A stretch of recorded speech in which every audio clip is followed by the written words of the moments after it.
नाशिकच्या गंगापूर धरणामधनं गोदावरी नदीपात्रामध्ये पाण्याचा विसर्ग केला जातोय।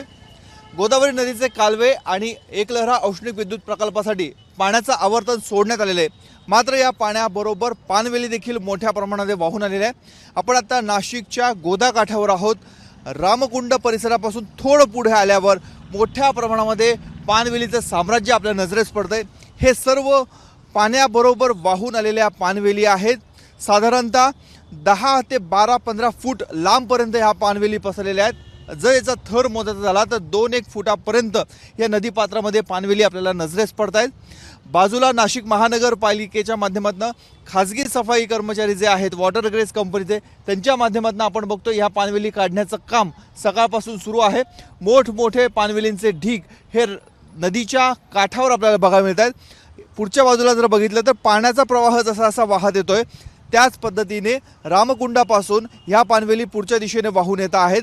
खरं तर आनंदवल्लीपासून ते रामकुंडापर्यंत ठिकठिकाणी सांडपाणी नदीपात्रामध्ये सोडलं जातं।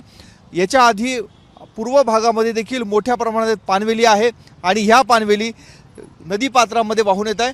आजूबाजूला मंदिरं आहेत। धार्मिक पर्यटनासाठी भाविक देशाच्या कानाकोपऱ्यामधून नाशिकमध्ये येत असतात आणि इथे आल्यानंतर ज्या गोदावरी नदीचं तीर्थ प्राशन करण्याची अनेकांना इच्छा असते, श्रद्धा असते, त्यांच्यासमोर असं हे विदारक चित्र आपल्याला बघायला मिळतं आहे। नाशिक महानगरपालिका, जिल्हा प्रशासन यांच्या नाकर्तेपणामुळे गोदावरी नदीचं हे रूप आपल्याला बघायला मिळतंय।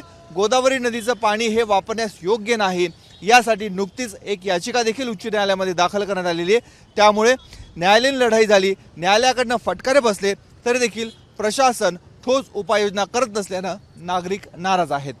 कॅमेरामॅन मयूर बारगेसह मुकुल कुलकर्णी, एबीपी माझा, नाशिक। एबीपी माझा, उघडा डोळे बघा नीट।